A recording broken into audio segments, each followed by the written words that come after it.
கர்த்தருடைய நாமத்துக்கு மகிமை உண்டாகுக. Glory be to the name of the Lord. நம்முடைய தியானத்துக்காக நாம் எல்லாரும் நம்முடைய வேத புத்தகத்தை அப்போஸ்தலனாகிய பவுல் கொலோசியருக்கு எழுதின நிருபம் 3ஆம் அதிகாரம் 4வது வசனத்துக்கு நேராக திருப்புவோம். For our meditation of the word of God this evening, shall we turn our Bibles to the epistle written by St. Paul to the Colossians chapter 3 and read verse 4. நம்முடைய ஜீவனாகிய கிறிஸ்து வெளிப்படும்போது நீங்களும் அவரோடே கூட மகிமையிலே வெளிப்படுவீர்கள். Shall appear, then shall ye also appear with him in glory. நம்முடைய ஜீவனாகிய கிறிஸ்து வெளிப்படும்போது நீங்களும் அவரோடு கூட மகிமையிலே வெளிப்படுவீர்கள். When Christ who is alive shall appear, then shall ye also appear with him in glory. இந்த வேத வசனத்தில் கர்த்தராகிய இயேசு கிறிஸ்து சீக்கிரமாக மகிமையில் வெளிப்பட போகிறார் என்பதை பற்றி தெளிவாக இந்த வேத வசனம் நம்முடைய மனக்கண்களை பிரகாசிக்கக்கூடியதாக இருக்கிறது. This particular verse enlightens our eyes of understanding about the imminent return of our Lord Jesus Christ. அது மாத்திரமல்ல, நீங்களும் என்று ஒரு கூட்ட ஜனத்தை பார்த்து அவரோடு கூட மகிமையிலே வெளிப்படுவீர்கள் என்று பரிசுத்த பவுல் தெளிவாக எடுத்து சொல்லுகிறார். St. Paul clearly states that then shall ye also, he looks at a group of people and says, then shall ye also appear with him in glory. ஒரு காலத்தில் கர்த்தராகிய இயேசு வருவார் என்பது அது கிறிஸ்தவர்களுடைய ஏதோ அவர்களுடைய மத போதகத்தில் ஒன்று என்றுதான் பெரும்பாலாக எண்ணிக்கொண்டிருந்தார்கள். கிறிஸ்தவர்களுக்கு கூட அது வருவார் என்பது ஒரு சொப்பனம் போல காணப்பட்ட ஒரு காரியமாக இருந்தது. Once upon a time, people of other religions were of the opinion that the return of the Lord Jesus Christ is a part of Christian doctrine and that's all about it. Even Christians just thought about it as a dream. இப்பொழுதோ அது அப்படி அல்ல. But now it is not so.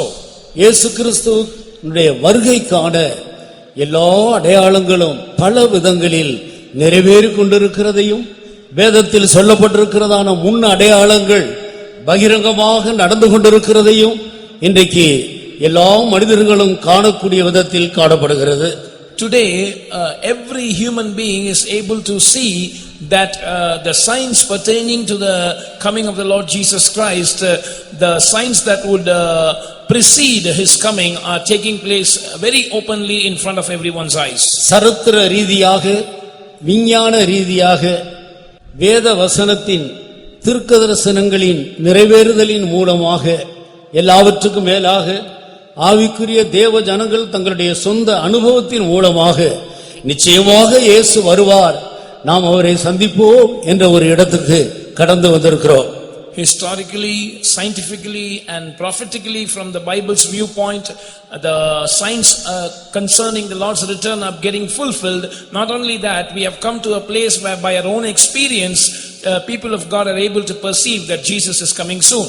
கர்த்தராகிய இயேசு கிறிஸ்து எப்படி பிறப்பார், பிறந்த பின்பு அவர் இந்த பூமியிலே எப்படி அவர் ஊழியம் செய்வார், என்ன செய்வார், ஜனங்கள் எப்படி அவரிடத்தில் நன்மையை பெறுவார்கள் என்பதை பற்றியெல்லாம் அவரை குறித்து முன் அறிவிக்கப்பட்ட எல்லா தீர்க்க தரிசனங்களும் ஒன்றும் தவறாமல் எல்லாம் நிறைவேறிக் கொண்டு வருகிறது.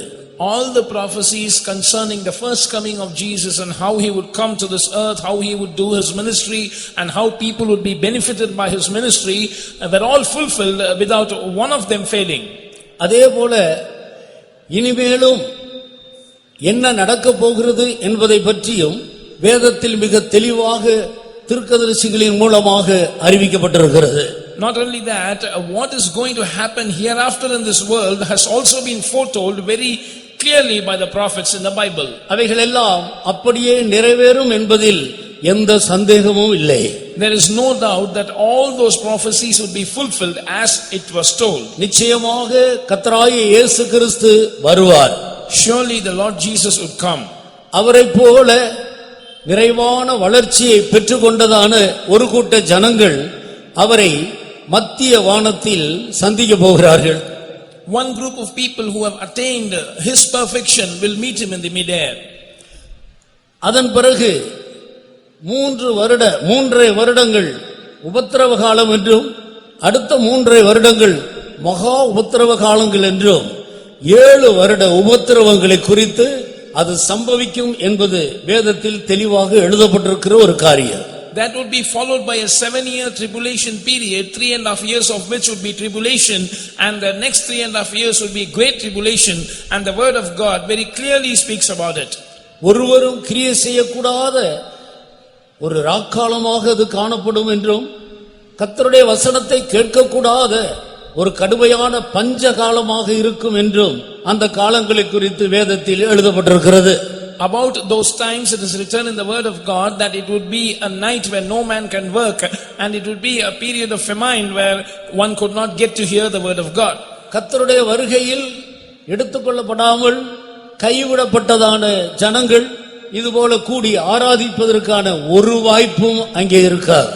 People of God who were not caught up at the coming of the Lord and were left behind will not have any chance to gather together like this and worship during the tribulation period. அது கர்த்தருடைய வசனம் கிடைக்க கூடாத ஆவிக்குரிய ஆத்துமாவுக்கு ஒரு கடுமையான பஞ்சகாலம் என்பதை பற்றி ஆமோஸ் தீர்க்கதரிசி தெளிவாக எடுத்து சொல்லி இருக்கிறார். Amos the prophet has clearly stated that it would be a spiritual famine, a famine where the soul would be starving without spiritual food. மகிமையிலே இயேசுவை சந்தித்ததான தேவனுடைய பக்தர்கள் 7 வருடங்கள் மத்திய வானத்தில் ஆண்டவரோடு மகிழ்ந்து கொண்டிருப்பார்கள். Men and women of God who have met Jesus in glory will rejoice with him for a period of 7 years. அதன் பிறகு இந்த பூமியில் சாத்தான் அவன் பாதாளத்தில் சங்கிலியால் கட்டி அடைக்கப்படுவான். 1000 வருடங்கள் இந்த பூமியில் கர்த்தராகிய இயேசு அவருடைய பரிசுத்தவான்கள் வந்து 1000 வருடம் அசைவில்லாத ஒரு ராஜ்யத்தை இந்த பூமியிலே செய்வார்கள். After that, Satan will be bound and cast into the bottomless pit for a period of 1000 years, where Jesus and his saints would come to this earth, and the saints in their resurrected body will reign with Jesus for a period of 1000 years. முழு உலகமெங்கும் ஒரே ஆட்சி நடைபெறும். Throughout the whole world there will be one single reign. அது நீதியான அரசாட்சியாக இருக்கும்.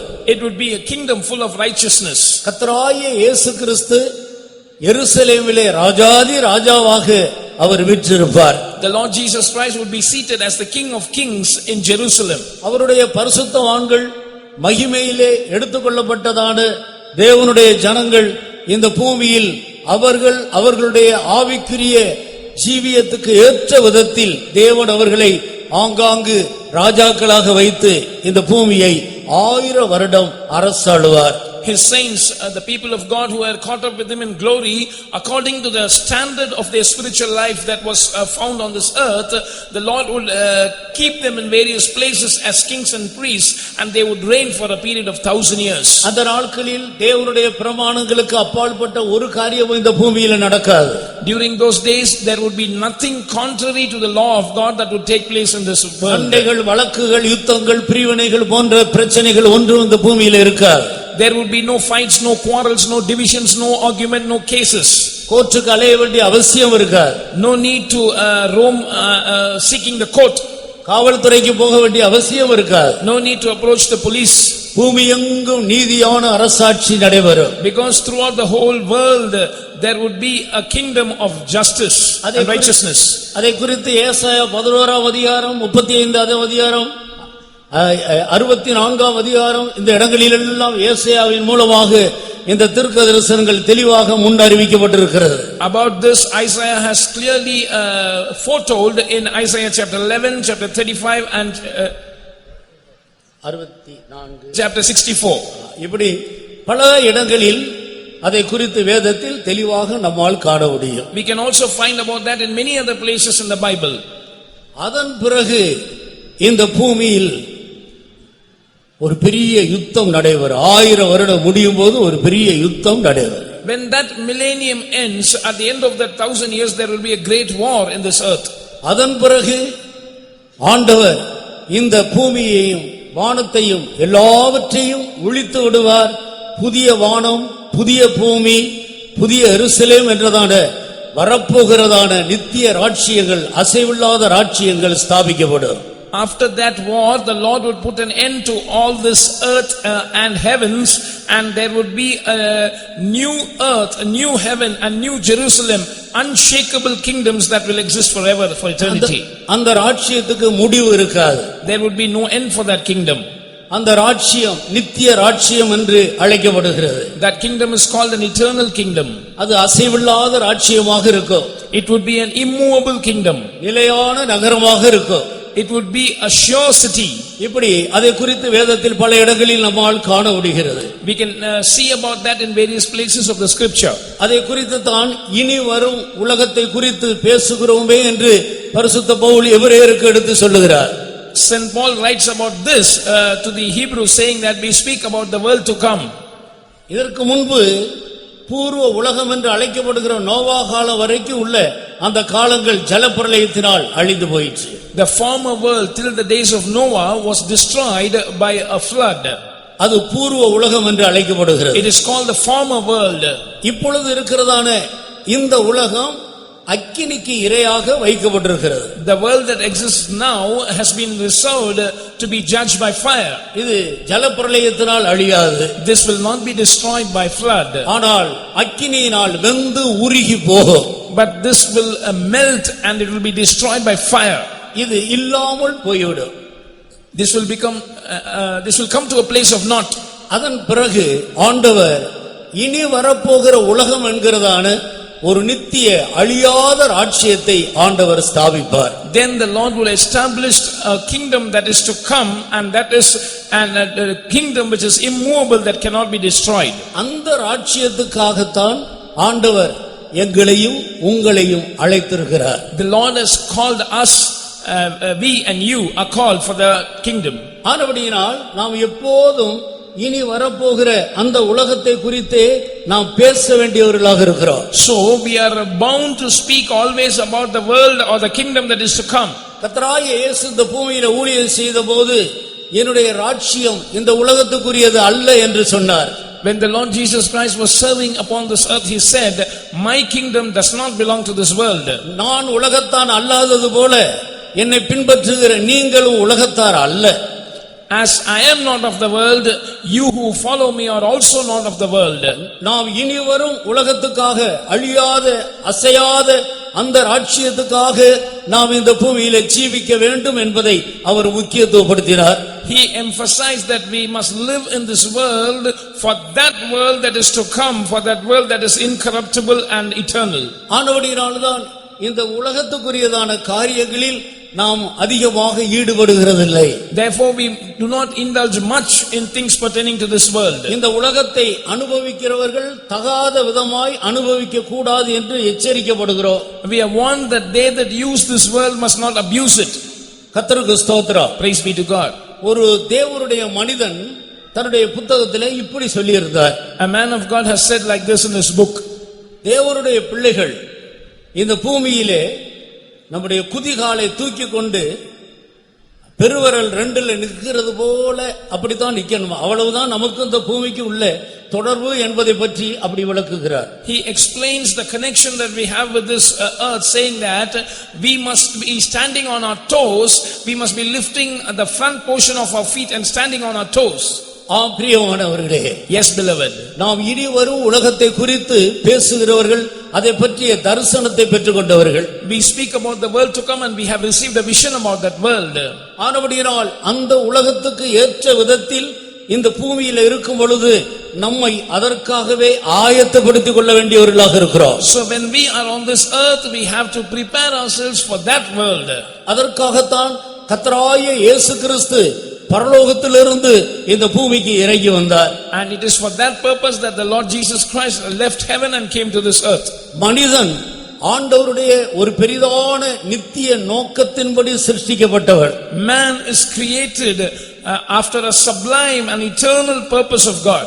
ஆண்டவர் எங்கே இருக்கிறாரோ அங்கே அவரோடு கூட சதாகாலமும் இருக்கும்படியாக அவன் சிருஷ்டிக்கப்பட்டார். He was created so that he can be with God eternally in that very same place where God is. அந்த நோக்கத்திலிருந்து ஆதி மனிதனாகிய ஆதாமும் ஏவாளும் விழுந்து விட்டார்கள்.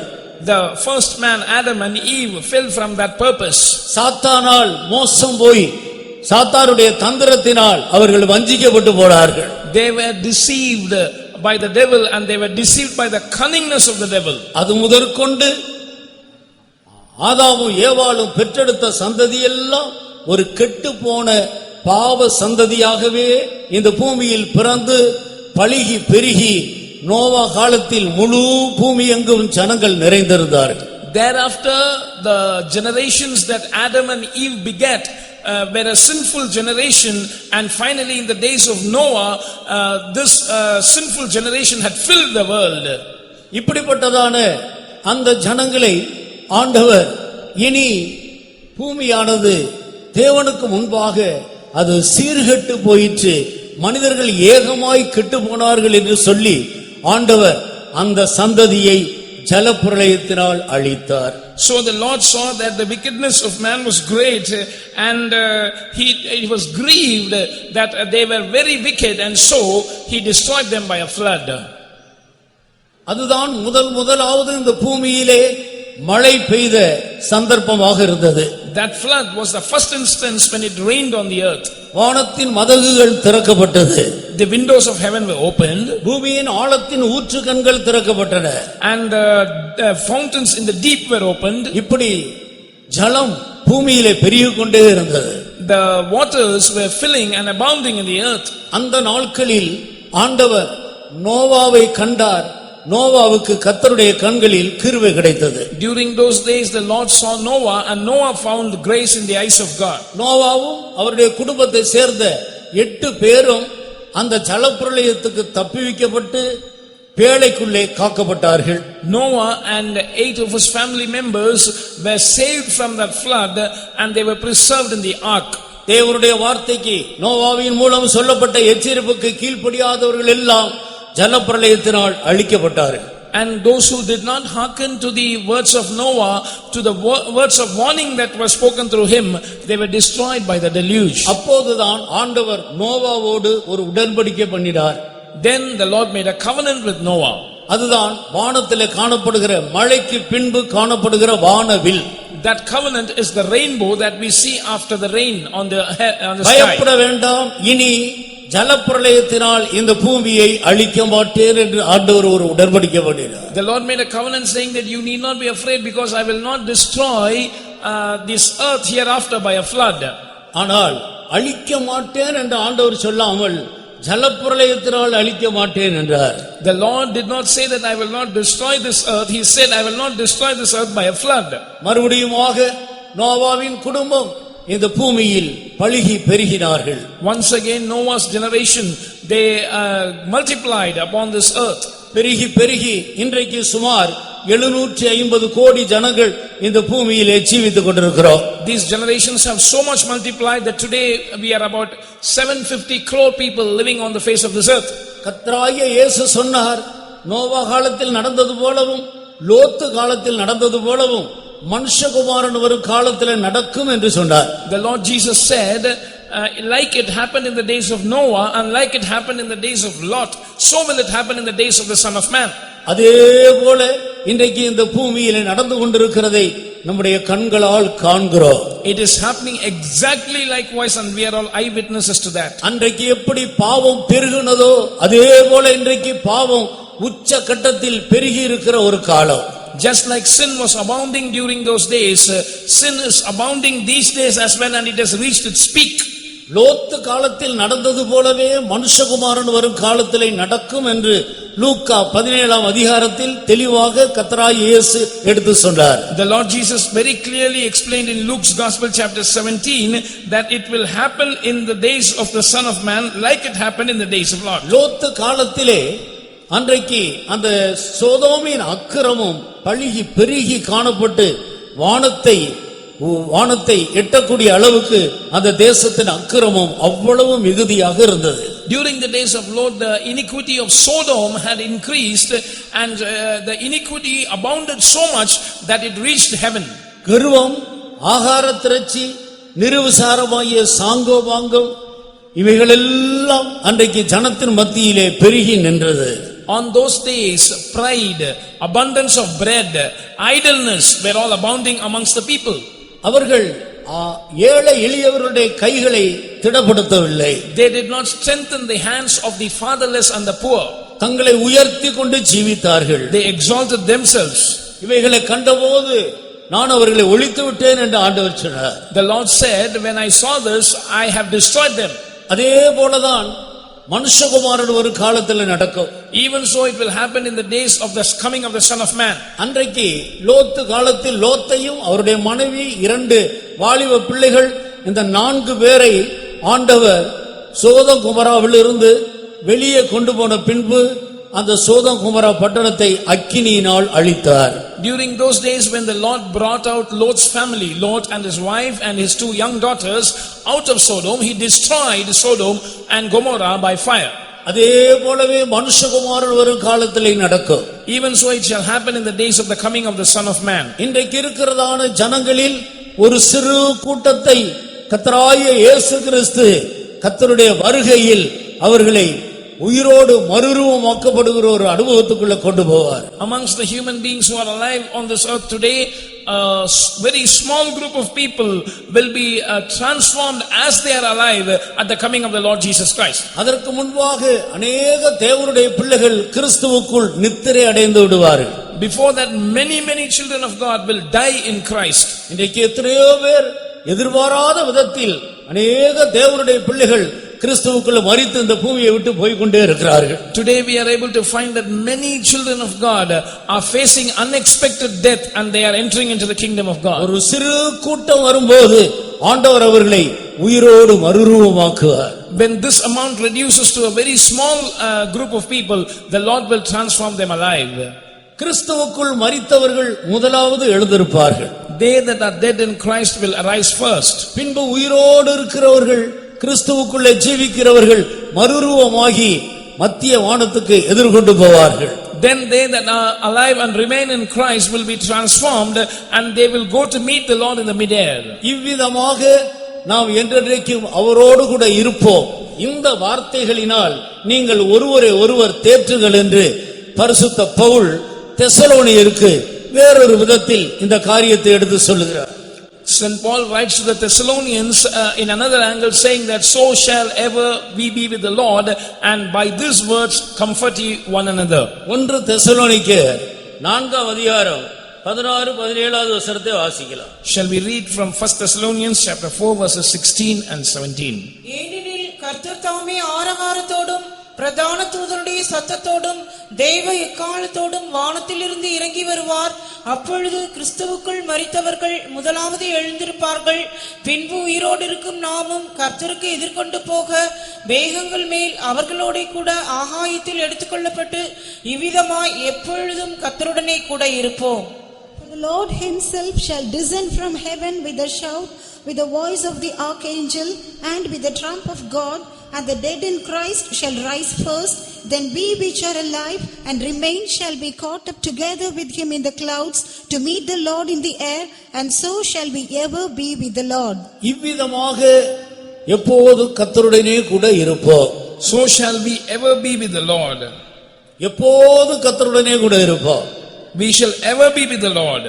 அதன் பிறகு வேறொரு சம்பவம் நடக்கிறது இல்லை. என்றென்றைக்கும் ஆண்டவரோடு கூட இருப்போம். There is no event to follow after that. We shall be ever with the Lord. இந்த வார்த்தையினால் நீங்கள் ஒருவரை ஒருவர் தேற்றுங்கள் என்று தெளிவாக எழுதப்பட்டிருக்கிறதை நான் வாசிக்கிறோம். We read very clearly, it is written, wherefore comfort one another with these words. பிரியமானவர்களே, இப்படி ஒருவரை ஒருவர் தேற்றிக்கொண்டு ஜீவிக்கக்கூடிய ஒரு கடைசி நேரத்தில் நான் வந்திருக்கிறோம். We have come to the final moments of time whereby we have to exhort or comfort one another with these words. இந்த காலம் கடைசி காலம். These are the end times. வெகு சீக்கிரத்திலே ஆண்டவர் மகிமையிலே வெளிப்பட போகிற காலம். Very soon the Lord is going to appear in glory, and it is such a time. வேதத்தில் மகிமை மகிமை என்ற வார்த்தை பல இடங்களிலே எழுதப்பட்டிருக்கிறது. The word glory is mentioned in various places in the word of God. மோசே ஆண்டவரே உம்முடைய மகிமையை காண வேண்டும் என்று ஆண்டவரிடத்தில் கேட்டார்.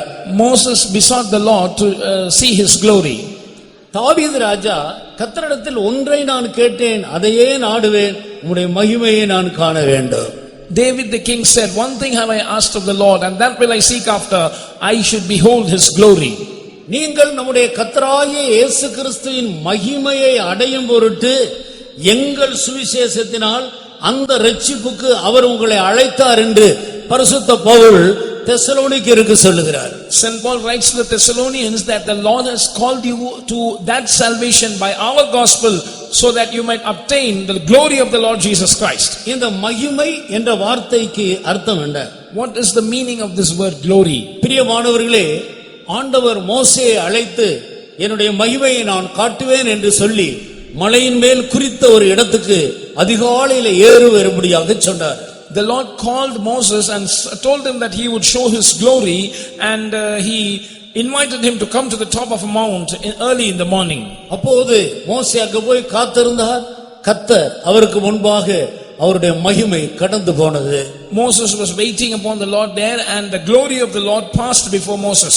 மோசேயுடைய முகத்தை ஆண்டவர் கரத்தால் மறைத்தார். The Lord covered the face of Moses by his hand. நீ என்னுடைய முன்பகுதியை பார்க்க மாட்டாய். You shall not see my face or my front portion. நான் கடந்து போன பின்பு என்னுடைய கரத்தை நான் எடுத்து விடுவேன், நீ என்னுடைய பின்பகுதியை பார்ப்பாய். After I pass from before you, I will take away my hand that is covering you, and you shall see my rear parts. அப்படி செய்தபோது மோசே ஆண்டவருடைய பின்பகுதியை பார்த்தார். When the Lord did so, Moses was able to see the back of the Lord. அதை மோசே எப்படி வர்ணிக்கிறார் என்று பாருங்கள். Look at how Moses describes it. மோசே கேட்டுக்கொண்டது கர்த்தருடைய மகிமையை பார்க்க வேண்டும் என்று. Moses' prayer or his request was to see the glory of the Lord. ஆண்டவர் மகிமையை காட்டுவேன் என்று சொல்லி அழைத்தார். The Lord called him saying that I would show you my glory. கர்த்தருடைய மகிமையை மோசே எந்த விதத்தில் கண்டு அதை விவரிக்கிறார் என்று பாருங்கள். Look at how Moses had a glimpse of his glory, and how does he describe it? யாத்ராகமம் 34ஆம் அதிகாரத்தை நான் பார்க்கும் பொழுது, When we look at Exodus chapter 34, 6வது வசனத்தை வாசி. read verse 6. கர்த்தர் அவனுக்கு முன்பாக கடந்து போகிற போது அவர் கர்த்தர் கர்த்தர் இரக்கமும் கிருபையும் நீடிய சாந்தமும் மகா தயையும் சத்தியமும் உள்ள தேவன். And the Lord passed by before him and proclaimed, the Lord God, merciful and gracious, long-suffering and abundant in goodness and truth. அடுத்த வசனத்தை வாசி. 1000 தலைமுறைகளுக்கு இரக்கத்தை காக்கிறவர், அக்கிரமத்தையும் மீறுதலையும் பாவத்தையும் மன்னிக்கிறவர், குற்றவாளியை குற்றமற்றவனாக விடாமல் பிதாக்கள் செய்த அக்கிரமத்தை பிள்ளைகளிடத்திலும் பிள்ளைகளுடைய பிள்ளைகளிடத்திலும் 3ஆம் 4ஆம் தலைமுறை மட்டும் விசாரிக்கிறவர் என்று கூறினார். கர்த்தருக்கு ஸ்தோத்திரம். Praise be to God. கர்த்தருடைய மகிமையை மோசே கூறுகிற விதத்தை கவனித்து பாருங்கள். Look at how Moses describes the glory of God. அவர் கர்த்தர், The Lord. அவர் இரக்கமும் மன உருக்கமும் நீடிய சாந்தமும் மிகுந்த கிருபையும் உள்ள தேவன். He is merciful and gracious, long-suffering and abundant in goodness and truth. Our மன்னிக்கிறவர். He is the one who forgives, 1000 தலைமுறை வரைக்கும் இரக்கத்தை காக்கிறவர். keeping mercy for thousands. அவர் நீதியுள்ள தேவன், நீதியாய் நியாயத்தீர்ப்பு செய்வார். He is a righteous God who will judge righteously. குற்றமற்றவனை குற்றம் இல்லாதவனாக செய்ய மாட்டார், குற்றம் உள்ளவனை குற்றமற்றவனாக செய்யவும் மாட்டார். He will by no means clear the guilty or accuse the innocent. இதுதான் ஆண்டவருடைய மகிமை என்று சொல்லி மோசே விவரிக்கிறார். Moses describes this, calling it the glory of God. ஏன் ஆண்டவர் முன்பகுதியை காட்டவில்லை? Why didn't the Lord show him his front? முன்பகுதி பழைய ஏற்பாட்டு காலத்தில் உள்ள பரிசுத்தவான்களுக்குரியது அல்ல. The front portion of the Lord is not meant to be seen by the Old Testament saints. அது கர்த்தராகிய இயேசு கிறிஸ்துவின் மூலமாய் ரட்சிக்கப்பட்டு அபிஷேகம் பெற்று அவருடைய நிறைவான வளர்ச்சியை பெற்றுக்கொள்கிற தேவ ஜனங்களுக்கு உரியது.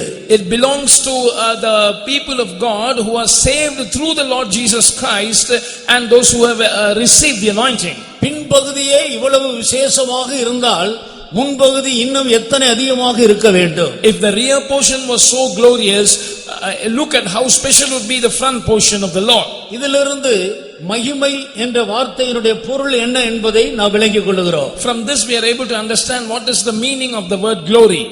கிறிஸ்துவனுடைய எல்லா திவ்ய சுபாவங்களையும் ஒன்றாக சேர்த்தால் அவைகளுக்கு பேர்தான் மகிமை. If you gather together all the divine attributes of the Lord Jesus Christ, it is called the glory. நீங்கள் நம்முடைய கர்த்தராகிய இயேசு கிறிஸ்துவின் மகிமையை அடையும் பொருட்டு எங்கள் சுவிசேஷத்தினால் அந்த இரட்சிப்புக்கு அவர் உங்களை அழைத்தார். He has called you by our gospel unto that salvation, to the obtaining of the glory of the Lord Jesus Christ. கர்த்தராகிய இயேசு கிறிஸ்து இந்த பூமியில வந்து விடுதலையின் சுவிசேஷத்தை அறிவித்தார். The Lord Jesus Christ came to this world and he declared the gospel of deliverance. நான் போகிறது உங்களுக்கு பிரயோஜனமாயிருக்கும், நான் போகாதிருந்தேன் ஆனால் தேற்றரவாளன் வரார் என்று சொல்லி நான் போகிறது உங்களுக்கு பிரயோஜனம் என்று அவர் போகிறதை குறித்து துக்கப்பட்டு கொண்டிருந்ததான தம்முடையவர்களுக்கு ஆண்டவர் இப்படி எடுத்து சொன்னார். His own people who were grieved at his departure, the Lord said, it would be profitable for you that I go, because if I go not, I cannot send you the comforter. கர்த்தராகிய இயேசு கிறிஸ்து விடுதலையை ஜனத்துக்கு அறிவித்து பாவத்திலிருந்து, சாபத்திலிருந்து, நோயிலிருந்து, துக்கத்திலிருந்து, பிரச்சனைகளிலிருந்து, மரண பயத்திலிருந்து விடுதலையை கொடுத்து அவர் பரலோகத்துக்கு எடுத்துக்கொள்ளப்பட்டார். The Lord Jesus Christ pronounced the gospel of deliverance to the people, and he gave them deliverance from sickness and curse and problem and sorrow and the fear of death and sin, and he was taken up to heaven after his death and resurrection. இப்பொழுது அவர் பரலோகத்துக்கு போய் அங்கிருந்து பரிசுத்த ஆவியானவரை இந்த பூமிக்கு அனுப்பி வைத்தார். Now he has gone up to the heavens and he has sent the Holy Spirit from there. இந்த பரிசுத்த ஆவியானவர் இந்த பூமியில் மனிதர்களுக்கு உள்ளே வந்து வாசம் பண்ணுகிறார். This Holy Spirit comes to dwell within man on this earth. அவர் ஆவியா இருக்கிறபடியால் அவரை அநேகர் காண முடிகிறதில்லை, விசுவாசிக்க முடிகிறதில்லை. Because he is a spirit, many are not able to see him or believe him. ஆனால் அவர் அபிஷேகம் பெற்ற ஒவ்வொரு தேவனுடைய பிள்ளைகளுக்குள்ளேயும் வாசமா இருக்கிறார். But he dwells within every spirit baptized child of God. இவர் மகிமையின் சுவிசேஷத்தை தம்முடைய அப்போஸ்தலர்கள் மூலமாக சபைக்கு அறிவித்துக் கொண்டே வருகிறார். This Holy Spirit through his apostles is proclaiming the glorious gospel to his church. அதைத்தான் பரிசுத்த பவுல் எங்கள் சுவிசேஷம் என்று இந்த மகிமையின் சுவிசேஷத்தை அறிமுகப்படுத்துகிறார். Saint Paul introduces this glorious gospel saying that it is our gospel. இது அப்போஸ்தலர்களுக்கு ஒப்புவிக்கப்பட்ட ஒரு சுவிசேஷமாக இருக்கிறது. This is a gospel that has been handed over into the hands of the apostles. இயேசு கிறிஸ்து விடுதலையின் சுவிசேஷத்தை கொண்டு வந்தார். பரிசுத்த ஆவியானவர் மகிமையின் சுவிசேஷத்தை கொண்டு வந்தார். The Lord Jesus Christ brought with him the gospel of deliverance, and the Holy Spirit he brought the gospel of glory. அதைத்தான் அப்போஸ்தலர் நடவடிக்கையின் புத்தகத்திலிருந்து சொல்லப்பட்டிருக்கிற எல்லா நிருபங்களிலேயும் இந்த மகிமையின் சுவிசேஷம் தான் அதிகமாக அறிவிக்கப்பட்டு வருகிறது. Right from the Acts of the Apostles, the epistles that follow it all speak much about this glorious gospel. இந்த சத்தியத்துக்கு தங்களை ஒப்பு கொடுக்கிற தேவனுடைய பிள்ளைகளை ஆண்டவர் அவருடைய மகிமையின் முன் பகுதிக்கு ஆயத்தப்படுத்துகிறார். The children of God who yield themselves to this glorious gospel, the Lord is preparing them to see his front. ஆனபடியால்தான் இந்த கிருபையின் காலத்தில் கர்த்தராகிய இயேசு கிறிஸ்து இந்த பூமியில் வந்து மரித்த பிறகு தேவனுடைய பிள்ளைகள் இந்த மகிமையின் சுவிசேஷத்தை அறிந்து அதற்கு தங்களை ஒப்புக் கொடுக்க வேண்டும். Therefore, in this dispensation of grace, after the coming of the Lord to this world for the first time and his death on the cross, people of God must surrender themselves to this glorious gospel. பரிசுத்த ஆவியானவர் மேல் வீட்டறையிலே இறங்கினார். அன்றைக்கு தேவனுடைய அப்போஸ்தலர்களும் அங்கே கூடியிருந்ததான 120 பேரும் இந்த பரிசுத்த ஆவியினால் நிரப்பப்பட்டார்கள். When the Holy Ghost came down to this earth and descended upon the upper chamber, the 120 including the apostles who were gathered there were full of the Holy Spirit. முதலாவது இந்த பரிசுத்த ஆவியானவரை பெற்றுக்கொண்ட பிறகு அப்போஸ்தலனாகிய பேதுரு எருசலேமிலே இதுபோல ஒரு சுவிசேஷ கூட்டத்தை நடத்தினார். After receiving the Holy Spirit, the first gospel meeting was conducted in Jerusalem by Apostle Peter. திரளான ஜனங்கள் அங்கே கூடி வந்தார். A great multitude had gathered there.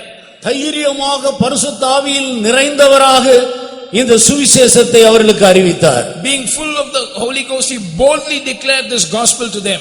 சத்தியத்தை கேட்ட ஜனங்கள் ஏறக்குறைய 3000 பேர் இருதயத்தில் குத்தப்பட்டவர்களாகி நாங்கள் என்ன செய்ய வேண்டும் என்று வந்து கேட்டார்கள். Those who heard the truth, almost 3000 of them were pricked in their hearts, and they came forward and asked, "Brethren, what shall we do?" இயேசு கிறிஸ்துவை கொலை செய்தது நாங்கள்தான். It is true that we are the ones who are guilty of the Lord's death. எங்களுடைய பாவங்களின் நிமித்தம்தான் அவர் கல்வாரியில் மரித்தார். He died on Calvary because our sins. ஆனபடியால் நாங்கள் அதை உணர்கிறோம். We realize that. நாங்கள் தான் குற்றவாளிகள். We are guilty. நாங்கள் என்ன செய்ய வேண்டும்? What should we do now? அப்பொழுதுதான் அப்போஸ்தலனாகிய பேதுரு அவர்கள் செய்ய வேண்டிய அவர்கள் நடக்க வேண்டிய வழியை தெளிவாக எடுத்து சொல்லுகிறார். So Saint Peter clearly describes what they must do, the way that they must walk thereafter. அதை அப்போஸ்தலர் நடவடிக்கையின் புத்தகம் 2ஆம் அதிகாரம் 37வது வசனத்திலிருந்து நான் படிக்க முடியும். We can read about that from Acts chapter 2 verses 37 onwards. நீங்கள் ஒவ்வொருவரும் மனம் திரும்பி பாவ மன்னிப்புக்கென்று ஞானஸ்நானம் பெற்றுக்கொள்ளுங்கள். Repent ye therefore every one of you and receive baptism for the forgiveness of sin in the name of the Lord Jesus Christ. அதன் பிறகு பரிசுத்த ஆவியினுடைய வரத்தை நீங்கள் பெறுவீர்கள். Then ye shall receive the gift of the Holy Ghost. அதன் பிறகு அப்போஸ்தலருடைய உபதேசத்திலும் அந்யோன்யத்திலும் அப்பம்புக்குதலிலும் ஜெபம் பண்ணுவதிலும் நீங்கள் உறுதியாய் அங்கே தரித்திருக்க வேண்டும். After that you must continue steadfastly in the apostles' doctrine and fellowship and in breaking of bread and in prayers. அதனுடைய அர்த்தம் என்ன? What is the meaning of this? நீங்கள் கிறிஸ்து இயேசுவின் மகிமையை பெற்றுக்கொள்ளும்படியாக இந்த அனுபவத்தில் நீங்கள் அப்போஸ்தலர்களோடு தரித்திருக்க வேண்டும். For you to receive the glory of the Lord Jesus Christ, you must abide in this experience along with the apostles. ஆம் பிரியமானவர்களே, Yes, beloved ones. நாம் கர்த்தராகிய இயேசு கிறிஸ்துவின் மகிமையை பெற்றுக்கொள்ளும்படி அழைக்கப்பட்டிருக்கிறோம். We have been called to receive the glory of the Lord Jesus. இந்த அழைப்பை பெற்றுக்கொண்ட நாம் இந்த பூமியில் எப்படி நடக்க வேண்டும் என்பதை பற்றி வேதம் மிக தெளிவாக நமக்கு போதிக்கிறது. The word of God clearly exhorts us as to how we should live after having received this calling. குறிப்பாக ஆண்டவரோடு கூட இசைந்து வாழக்கூடிய ஒரு வாழ்க்கையை குறித்து வேதத்தில் நாம் படிக்கிறோம்.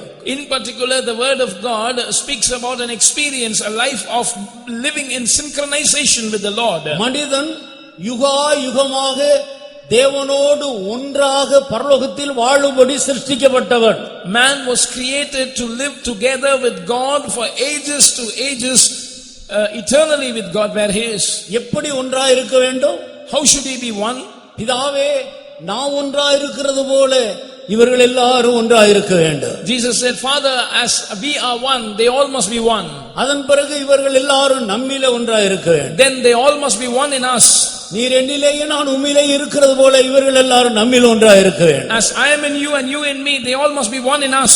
எந்த அளவுக்கு மனிதன் தேவனோடு ஒன்றாக இருக்கும்படி அழைக்கப்பட்டிருக்கிறான், அவன் எதற்காக சிருஷ்டிக்கப்பட்டிருக்கிறான் என்பதை இந்த வேத வசனத்திலிருந்து நாம் விளங்கிக் கொள்ளுகிறோம். Through this scripture passage we are clearly able to understand why man has been created and what is the purpose with which he was created. யோவான் எழுதின சுவிசேஷம் 14ஆம் அதிகாரம் 20வது வசனத்திலேயும் யோவான் எழுதின சுவிசேஷம் 16ஆம் அதிகாரத்திலேயும் அதை குறித்து நாம் தெளிவாக 17ஆம் அதிகாரத்திலே கூட நாம் படிக்கிறோம். In John's Gospel chapter 14 and verse 20 and also in chapter 16 and 17 we are able to study about this in detail. வானமும் பூமியும் ஒழிந்து போனாலும் இந்த வேதத்தில் உள்ள தேவனுடைய வார்த்தையின் ஒரு உறுப்பு கூட ஒழியாது, அது அப்படியே நிறைவேறும். Though heaven and earth might pass away, not a jot or a tittle of this word of God will pass away without being fulfilled. It will come to pass as it was told. யோவான் சுவிசேஷம் 14ஆம் அதிகாரம் 20வது வசனத்தை வாசி.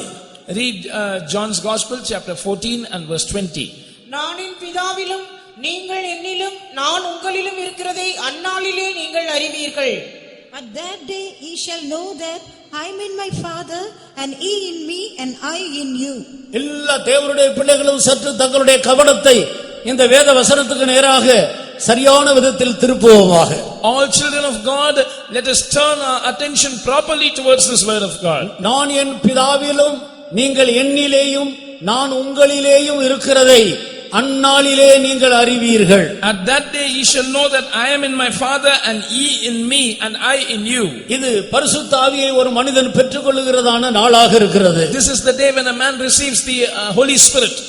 நான் என் பிதாவிலும் நீங்கள் என்னிலேயும் நான் உங்களிலேயும் இருக்கிறதை அந்நாளிலே அறிவீர்கள். At that day ye shall know that I am in my Father and ye in me and I in you. இதெல்லாம் ஆவியிலே நடக்கிற காரியமாக இருக்கிறது. These are all experiences that take place in the spirit. புறம்பாக காண்கிற மனிதர்களுக்கு நாம் ஒரு மனிதனாக இருக்கிற ஒன்றுதான் தெரியுமே தவிர கர்த்தராகிய இயேசு கிறிஸ்து பிதாவிலேயும் இயேசு கிறிஸ்து நம்மிலேயும் நாம் இயேசு கிறிஸ்துவுக்குள்ளே பிதாவுக்குள்ளே மறைந்திருக்கிறதையும் இந்த உலகம் காணாது. When the world looks at us, they are able to see us as a physical body, as a human being, but they are not able to see that the Lord Jesus Christ is in the Father and He is in us and we in Him, and thereby we are hid in the Father. நாம் இயேசு கிறிஸ்துவோடு கூட பிதாவுக்குள்ளே மறைந்து வாழுகிறோம். Along with Jesus Christ, we live a life hidden in God the Father. இதெல்லாம் விசுவாச கண்ணால் காண்கிற ஒரு பகுதி. All this is an experience that we can see only through the eyes of faith. சாதாரண ஜென்ம சுபாவத்துக்குரிய மனிதன் இவைகளை அறிய மாட்டான். Natural man who is having a carnal nature cannot know this. அபிஷேகம் பெற்ற தேவனுடைய பிள்ளைகள் இதை நன்றாக விளங்கிக் கொள்வார்கள். But the anointed people of God will know this clearly. நான் என் பிதாவிலேயும் நீங்கள் என்னிலேயும் நான் உங்களிலேயும் இருக்கிறேன். I am in my Father and you are in me and I in you. யோவான் எழுதின சுவிசேஷம் 17ஆம் அதிகாரம் 21வது வசனத்தை வாசி. Next when we read John chapter 17 and verse 21. அவர்கள் எல்லாரும் ஒன்றாயிருக்கவும் பிதாவே நீர் என்னை அனுப்பினதை உலகம் விசுவாசிக்கிறதற்காக நீர் என்னிலேயும் நான் உம்மிலேயும் இருக்கிறது போல அவர்கள் எல்லாரும் நம்மில் ஒன்றாயிருக்கவும் வேண்டிக் கொள்ளுகிறேன். That they all may be one, as thou, Father, art in me, and I in thee, that they also may be one in us, that the world may believe that thou hast sent me. இவர்கள் எல்லாரும் ஒன்றாய் இருக்க வேண்டும். They all must be one. யாரை குறித்து சொல்லுகிறார்? Looking at whom does he say this? கர்த்தருடைய ஊழியர்களை அப்போஸ்தலர்களை பார்த்து சொல்லுகிறார். Looking at the apostles, the servants of God, he tells that இவர்கள் எல்லாரும் ஒன்றாய் இருக்க வேண்டும். they all must be one. இவர்கள் எல்லாரும் ஒன்றாய் இருக்க வேண்டும். They all must be one. இவர்களுக்காக மட்டும் நான் வேண்டிக் கொள்ளாமல் இவர்கள் மூலமாக உம்முடைய வார்த்தையை விசுவாசிக்கிற விசுவாசிகளுக்காகவும் நான் வேண்டிக் கொள்ளுகிறேன். And I pray not only for them but also for them who believe your words through them. நாம் எப்படி ஒன்றாய் இருக்கிறோமோ அப்படியே இவர்கள் எல்லாரும் ஒன்றாய் இருக்க வேண்டும். So as we are one, likewise all these must be one. இவர்கள் எப்படி ஒன்றாக மாறின பின்பு அவர்கள் நம்மில் ஒன்றாக கலந்து விட வேண்டும். After they have been made one amongst themselves, they must come and be united with us. பிதாவோடும் குமாரனோடும் ஒன்றாக்கப்பட்ட தேவனுடைய பிள்ளைகள் ஒன்றாய் கலந்து விடுகிறார்கள். The children of God who have been united, they are made one with God the Father and God the Son. அதற்காக நான் என்ன செய்தேன்? For that what have I done? நீர் எனக்கு தந்த மகிமையை நான் அவர்களுக்கு கொடுக்கிறேன். And the glory which thou gavest me I have given them. அப்படியானால் நாம் எப்படி ஒன்றாக்கப்பட முடியும்? If that be so, how can we be made one? பிறகு நாம் எல்லாரும் சேர்ந்து எப்படி ஆண்டவரோடு ஒன்றாக கலக்க முடியும்? After that, how can we be united with God? அதற்கு தான் நாம் கிறிஸ்துவின் மகிமையை பெற்றுக்கொள்ள வேண்டும். For that we must receive the glory of Christ. நீர் எனக்கு தந்த மகிமையை நான் அவர்களுக்கு கொடுத்தேன். The glory which you gave me I have given them. நீர் எனக்கு தந்த அந்த நல்ல சுபாவங்களை நான் அவர்களுக்கு கொடுத்தேன். The good characters which you gave me I have given them. இந்த சுபாவங்கள் எப்படி நமக்குள்ள உருவாக்கப்படுகிறது? How are these characters formed in us? மகிமையின் ஆவியாகிய பரிசுத்த ஆவியின் மூலமாக இது நமக்குள்ள நடக்கிற ஒரு காரியமாக இருக்கிறது. This is an experience that is wrought in us by the Spirit of glory, which is the Holy Spirit. பரிசுத்த ஆவியானவருக்கு பல பெயர்கள் உண்டு. அதுல ஒரு பெயர் தான் மகிமையின் ஆவியானவர். The Holy Spirit is called by many names, one of which is the Spirit of glory. நாம் ஆவிக்குள்ளாகும் போதெல்லாம் மகிமையின் மேல் மகிமை அடைகிறோம். Whenever we get filled in the Spirit, we grow from glory to glory. கிறிஸ்துவின் சுபாவத்திலே நாம் வளருகிறோம். We grow in the nature of Christ. வளர்ந்து வளர்ந்து வளர்ந்து கிறிஸ்துவின் நிறைவான வளர்ச்சியை நாம் பெற்றுக்கொள்கிறோம். We grow and we receive the fullness of Christ. இதுதான் சுவிசேஷம். This is the gospel. இதுதான் மகிமையின் சுவிசேஷம். This is the glorious gospel. இது இந்த கடைசி நாட்களில் அப்போஸ்தலர்களுக்கு வெளிப்படுத்தப்பட்ட சுவிசேஷம். This is the gospel that has been declared to the apostles in these last days. இந்த ரகசியம் இப்பொழுது வெளிப்படுத்தப்பட்டது போல முற்காலங்களில் வெளிப்படுத்தப்படவில்லை. This mystery was not revealed in the days past as it is revealed now. ஆனபடியினால் அருமையான தேவனுடைய ஜனமே, So beloved people of God, நாம் ஆண்டவரோடு ஒன்றாக்கப்படும்படியாக சரியான அப்போஸ்தலருடைய உபதேசத்திலும் அந்யோன்யத்திலும் அப்பம் புக்குவதிலும் ஜெபம் பண்ணுவதிலும் உறுதியாய் தரித்திருக்க வேண்டிய காரியத்தை நாம் எவ்வளவு முக்கியத்துவப்படுத்த வேண்டியவர்களாக இருக்கிறோம். Look at how much importance we ought to give in being steadfast in the apostles' doctrine and fellowship and breaking of bread and prayer, so that we can be made one with God. கடந்த நாட்களிலே நாம் அந்த காரியங்களில் ஆண்டவருடைய இருதயத்துக்கு ஏற்ற விதத்தில் நடக்காமல் போனது நிமித்தம்தான் இப்படிப்பட்டதான இந்த லாக்டவுன் பீரியட் வந்தது. This lockdown was the result of our failure to continue steadfastly in those experiences. எங்கேயும் அசைய விடாதபடி வீட்டுக்குள்ளேயே அடைக்கப்பட்டு பெய்தோமிலேயே அடைக்கப்பட்டு ஆண்டவரோடு மட்டும் உறவாடும்படியாக ஆண்டவர் நம்மை அப்படி ஒரு சிறை இருப்புக்குள்ள கொண்டு வந்தார். The Lord brought us into such a captivity and imprisonment so that we cannot move to the left or right, but we were locked up in our homes, our faith homes, and we were able to commune only with God. இப்பொழுதோ படிப்படியாக ஆண்டவருடைய பெரிய கிருபையினால் அந்த சிறை இருப்பிலிருந்து நாம் வெளியே வந்து கொண்டிருக்கிறோம். Now step by step by the grace of God we are coming out of that captivity. சரியான ஒரு தீர்மானத்தோடு இனி உள்ள காலங்களில் நாம் ஒரு சரியான ஜீவியத்தை செய்வதற்கு நாம் தீர்மானிக்க வேண்டும். So with a proper decision we must make a decision to live a proper life in the days to come. அப்படி தீர்மானித்து ஒப்பு கொடுக்கிற ஜனத்தை அபிஷேகத்துக்கு மேல அபிஷேகத்தை ஊற்றி மகிமையின் மேல் மகிமைக்குள்ளே அவர்களை ஆண்டவர் வழிநடத்த போகிறார். So those who surrender themselves for this, the Lord is going to pour anointing upon them, and through that anointing he is going to take them from glory to glory. ஒரு கிறிஸ்தவன் இந்த பூமியில் சரீரத்தில் இருந்தாலும் அவன் ஆவியில் ஆண்டவரோடு எவ்வளவு இசைந்து ஜீவிக்க வேண்டும் என்பதை குறித்து வேதம் நமக்கு தெளிவாக போதிக்கிறது. The word of God clearly teaches us that though a Christian might be living physically in this world, in his spirit he must be attached to the Lord. குறிப்பாக 5 இசைவுகளை குறித்து வேதத்தில் நாம் வாசிக்கலாம். We read about 5 kinds of unity in the word of God. ஒன்று, ஒரு மனிதன் கிறிஸ்துவுக்குள் வருவதற்கு முன்பாக அவனுடைய இசைவு ஒரு வேசியோடு இசைந்திருக்கிற இசைவுக்கு ஒப்பிட்டு சொல்லப்பட்டிருக்கிறது. Before a man comes into Christ, his being joined is compared to being joined with an harlot. இதை தேவனுடைய பிள்ளைகள் சரியான ஸ்பிரிட்டில் சரியான ஆவியில் சரியான விதத்தில் விளங்கிக் கொள்ள வேண்டும். Children of God must understand this in this right spirit with the right understanding. 1 கொரிந்தியர் 6ஆம் அதிகாரம் 16வது வசனத்தை வாசி. Read 1 Corinthians chapter 6 and verse 16. வேசியோடு இசைந்திருக்கிறவன் அவளுடனே ஒரே சரீரமாய் இருக்கிறான் என்று அறியீர்களா? இருவரும் ஒரே மாம்சமாய் இருப்பார்கள் என்று சொல்லி இருக்கிறதே. அடுத்த வசனம், அப்படியே கர்த்தரோடு இசைந்திருக்கிறவனும் அவருடனே ஒரே ஆவியாய் இருக்கிறான். What? Know ye not that he which is joined to an harlot is one body? For two, saith he, shall be one flesh. But he that is joined unto the Lord is one spirit.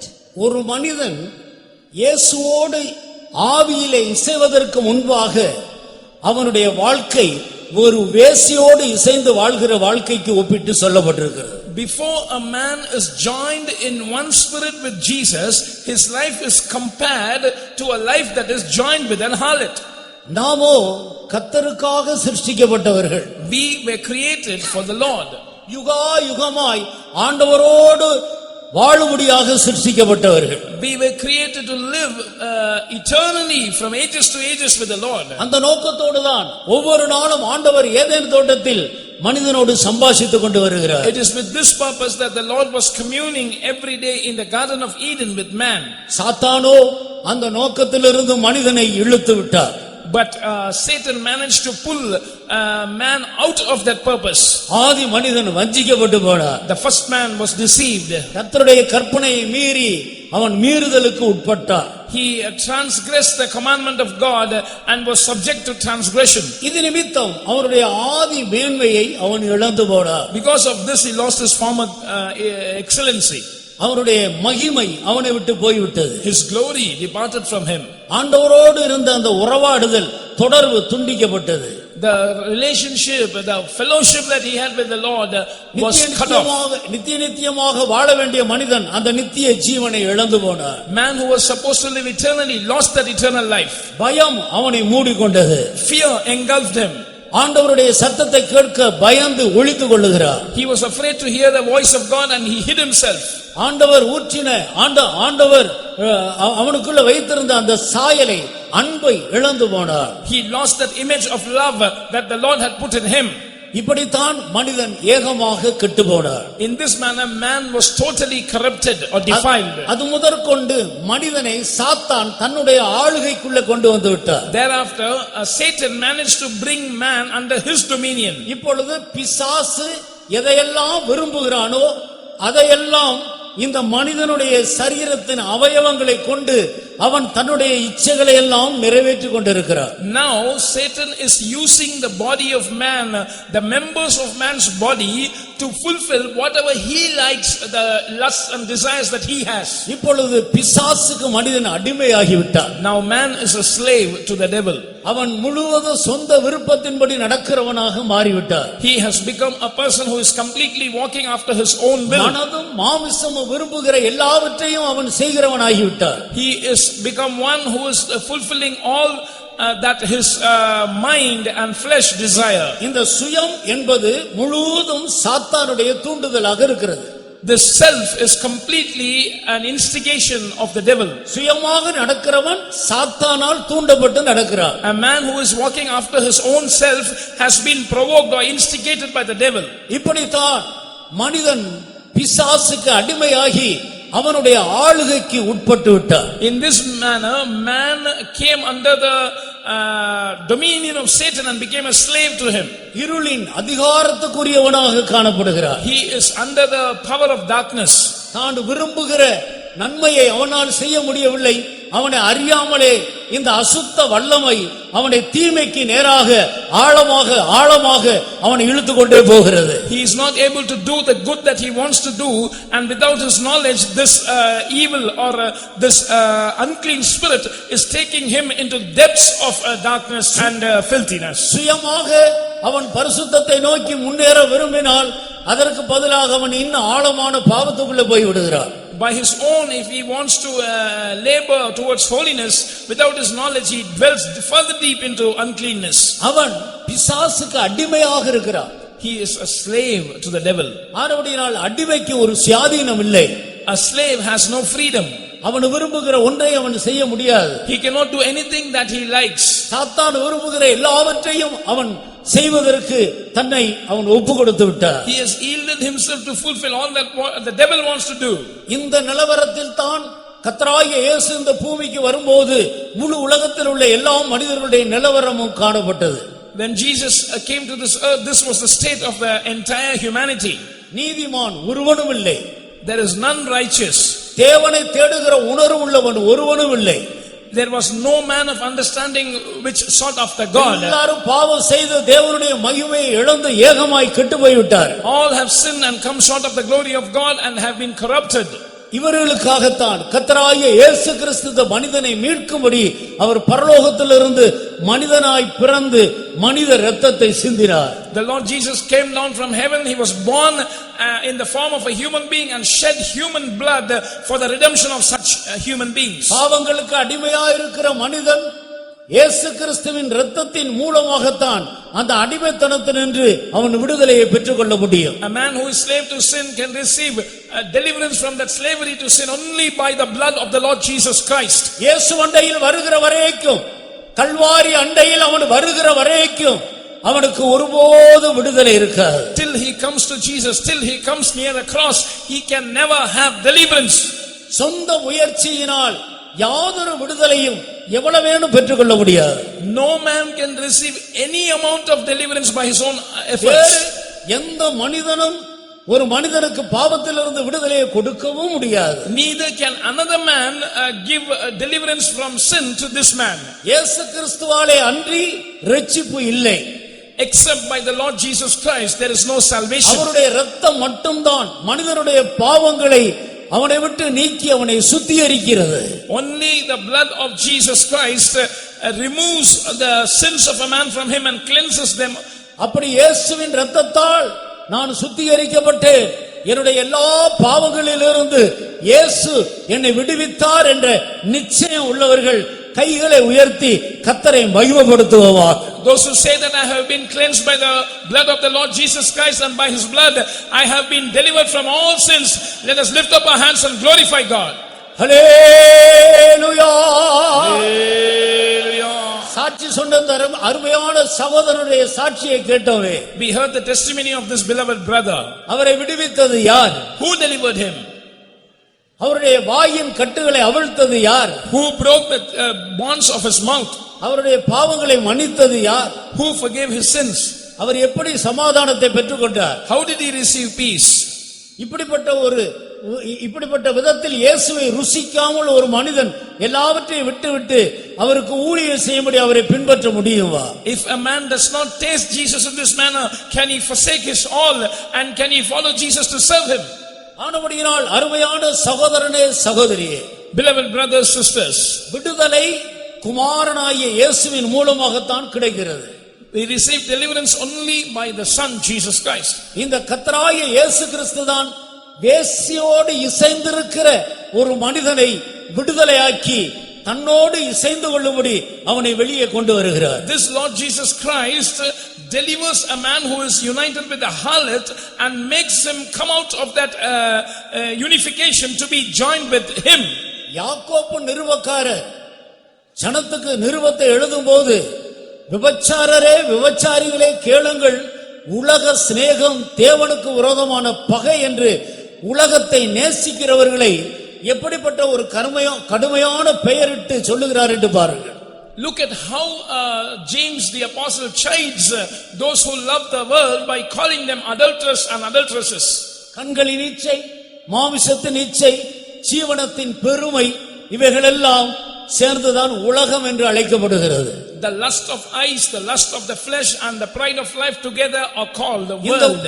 இந்த உலகத்தை சிநேகிக்கிறவர்களை வேதம் விபச்சாரருக்கு விபச்சாரிக்கு ஒப்பிட்டு சொல்லுகிறது. Those who love this world, the word of God compares them to adulterers and adulteresses.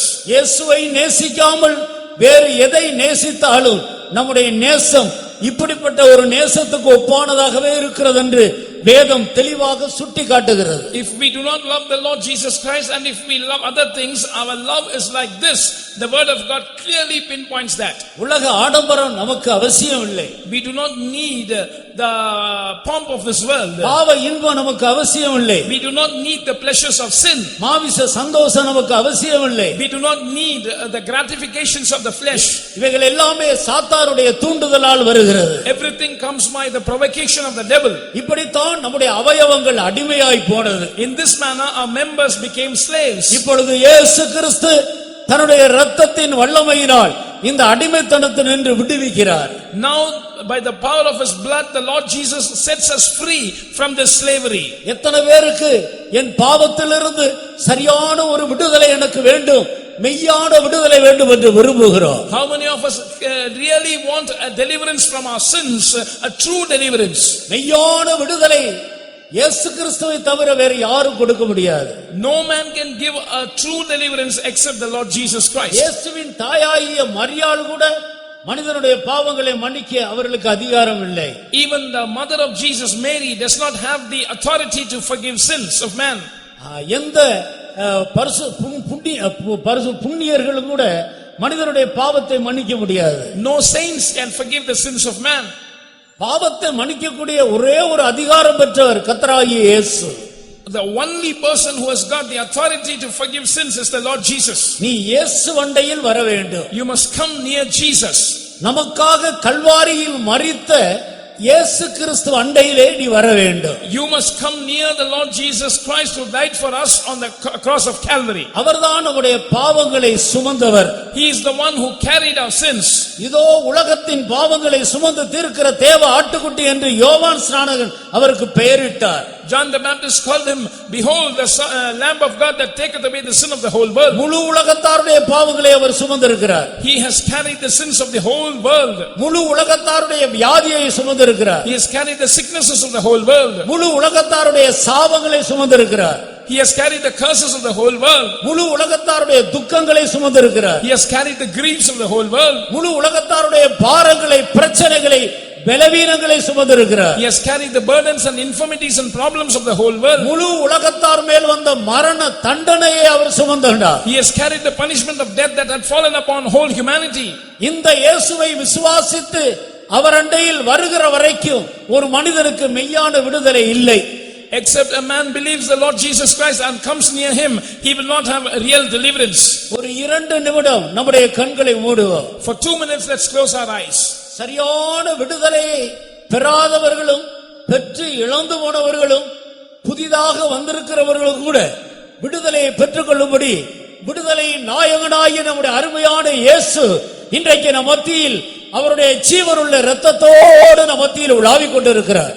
The Lord who gives us deliverance with his blood, he is moving in our midst to deliver those who have not yet received proper deliverance, to those who once were delivered but now have lost the deliverance, and to those who have come newly. இதை நீ விசுவாசித்தால், if you believe this, நீ தேவனுடைய மகிமையை காண்பாய். you will see the glory of God.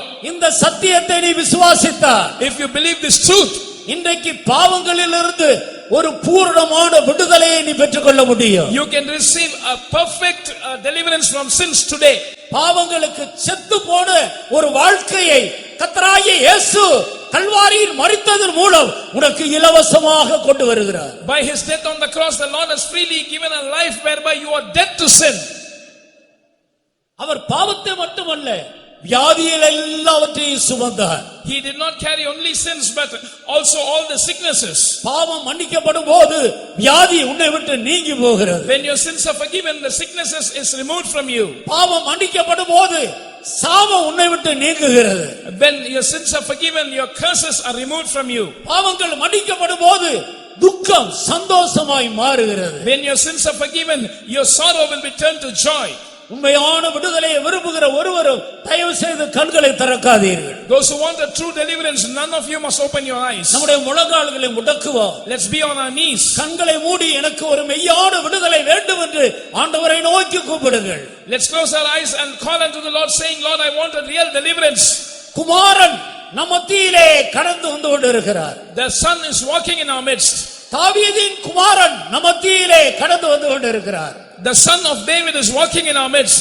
எத்தனை பேர் தங்களுடைய விசுவாச கண்ணால் இயேசு நம் மத்தியில் இறங்கி உலாவிக் கொண்டிருக்கிறதை காண்கிறீர்கள்? How many of you are seeing Jesus coming down in our midst and walking in our midst with your eyes of faith? இதை நீ விசுவாசித்தால், if you believe this, இன்றைக்கே இப்பொழுதே தேவனுடைய மகிமையை நீ காண்பாய். right today, right now, you will see the glory of God. தாவீதின் குமாரனே எனக்கு இரங்கும். Son of David, have mercy on me. தாவீதின் குமாரனே என் பாவங்களை மன்னியும். Son of David, forgive my sins. சத்தமிட்டு கூப்பிடுங்கள். Cry out aloud. உரத்த சத்தத்தோடு கர்த்தரை நோக்கி கதறுங்கள். Cry out to the Lord with a high voice. தாவீதின் குமாரனே என்னை விடுவியும். O Son of David, deliver me. என் பாவங்கள் அற என்னை கழுவும். Cleanse me of all my sins. எந்த ஒரு சிறிய பாவமும் மறைவான பாவமும் எனக்கு வேண்டாம். I do not want to retain in me any small sin or any hidden sin. என்னை விடுவியும். Deliver me. எனக்கு ஒரு மெய்யான விடுதலையை தாரும். Give me a real deliverance. என் வியாதியிலிருந்து என்னை விடுவியும். Deliver me from my sickness. என் குடும்பத்தில் இருக்கிற சாபத்திலிருந்து எங்களை விடுவியும். Deliver me from the curse that is in my family. கர்த்தரை நோக்கி கதறுங்கள். Cry out aloud unto the Lord. மெய்யான விடுதலை உன்னை தேடி வந்து கொண்டிருக்கிறது. True deliverance is coming in search of you. பெற்றுக்கொள்ளுங்கள். Receive it. விடுதலையை இலவசமாக பெற்றுக்கொள்ளுங்கள். Receive deliverance freely. கர்த்தர் உன்னை விடுவிக்கிறார். The Lord is setting you free. ஷபாலா Ratra சலாயிலா ஓ ஷபாலா ரபக துனவாலாரியா ஷினாவாலா ரபக ஷினாவாலா ரபக இராவாலா ரசினாவாலா ரபக துனவாலாரி இனாயிலமௌ ஷினாவாலா ரபக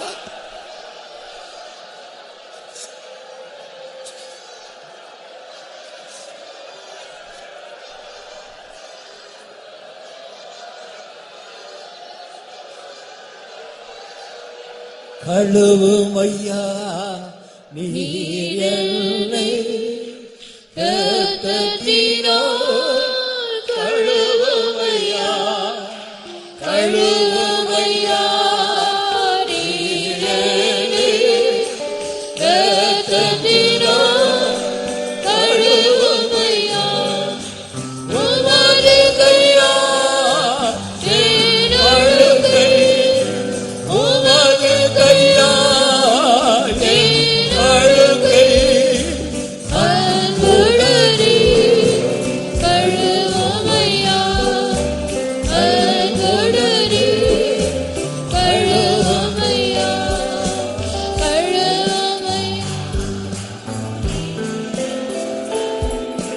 எத்தனை பேர் ஆண்டவருடைய அந்த மகிமையோட பரிசுத்த அந்த விடுதலையின் பிரசன்னத்தை உணர்கிறோம்? How many of you are able to sense that glorious delivering holy presence of God?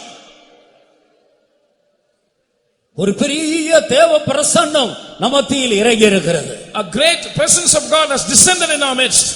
கல்வாரியின் சமூகம் நமத்தியில் பெரிதாக எழும்பி நிற்கிறது. The presence of Calvary has risen in our midst.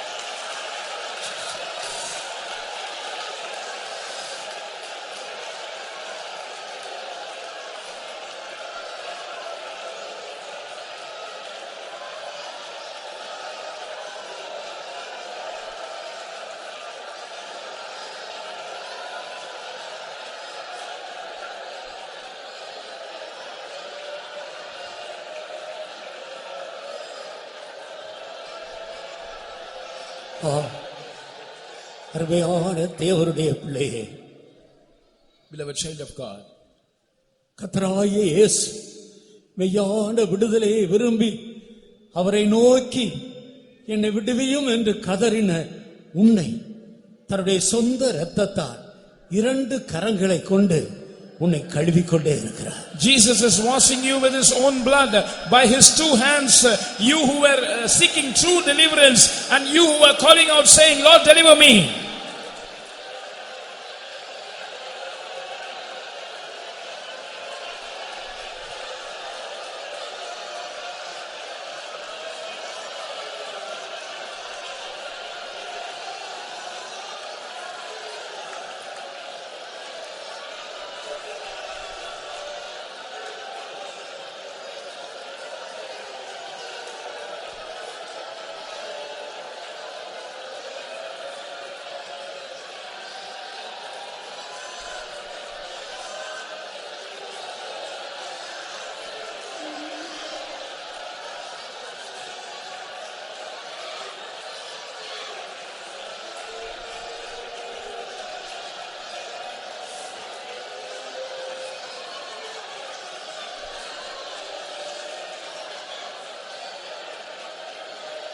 இரத்தாம்பர சிவப்பாயிருந்த சிவேறிருந்த உன்னுடைய பாவ கரைகளை அவர் நீக்கி பஞ்சை போல உறைந்த மழையை போல அவர் உன்னை வெண்மையாக்கி இருக்கிறார்.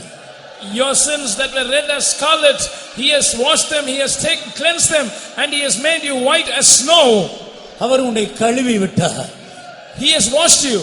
அவர் உன்னை வெண்மையாக்கி விட்டார். He has made you white. உன்னை அழுத்திக் கொண்டிருந்த பாவ அழுத்த உன்னை விட்டு நீங்கி விட்டது. That weight of sin which was bogging you down has been removed. இப்போது அதை தொடர்ந்து உன்னுடைய வியாதியை நீக்கக்கூடிய அவருடைய தழும்புகளிலிருந்து வல்லமை இறங்கி வருகிறது. Now the power is coming from his stripes in order to heal your sicknesses. இயேசுவின் தழும்புகளின் வல்லமையை அனுபவியுங்கள். Receive, experience the power in the stripes of Jesus.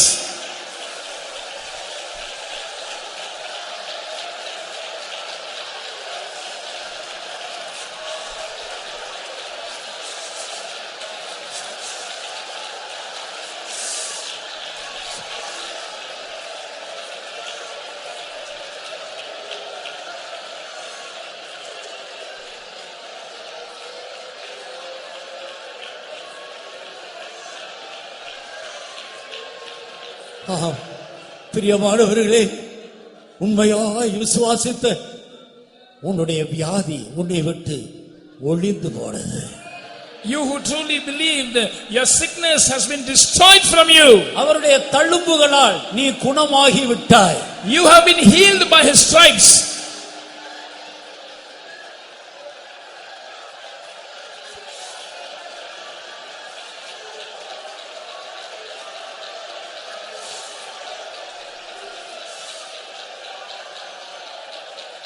உன்னை தொடர்ந்து வந்த சாபங்கள், உன் குடும்பத்தை தொடர்ந்து வந்த சாப கட்டுகள் அவிழ்க்கப்படுகிறது. The curses that were following you, the bonds of curses that were following your family are being broken. சபிக்கப்பட்ட சிலுவையிலிருந்து வல்லமை இறங்கி உன் சாப கட்டுகளை அவிழ்க்கிறது. The power is coming down from the cursed cross and it is loosing your bands of curse.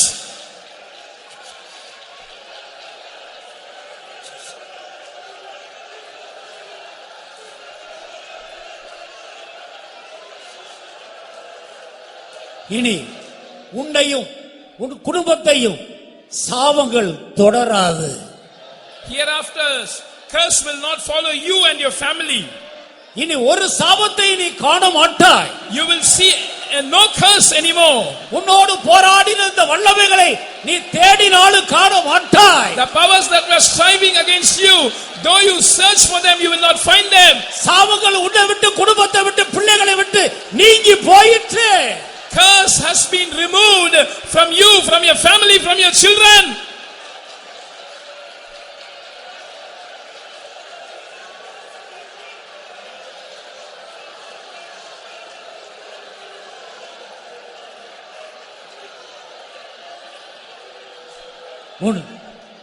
தொழிலிலே காணப்பட்ட சாபத்தையும் ஆண்டவர் நீக்கிவிட்டார். The Lord has also taken away the curse that was seen in your business. இனி நீ செய்வதெல்லாம் வாய்க்கும். Hereafter all that you do shall prosper. இனி நீ செய்வதெல்லாம் வாய்க்கும். Hereafter all that you do shall prosper. இயேசு உன்னை சந்தித்திருக்கிறார். The Lord has visited you. அவருடைய சிலுவையின் வல்லமை உன்னை தொட்டிருக்கிறது. The power of his cross has touched you. அவருடைய தழும்புகளின் வல்லமை உன்மேல் இறங்கி இருக்கிறது. The power of his stripes has come down on you. இயேசுவின் இரத்தம் உன்னை கழுவி விட்டது. The blood of Jesus has washed you.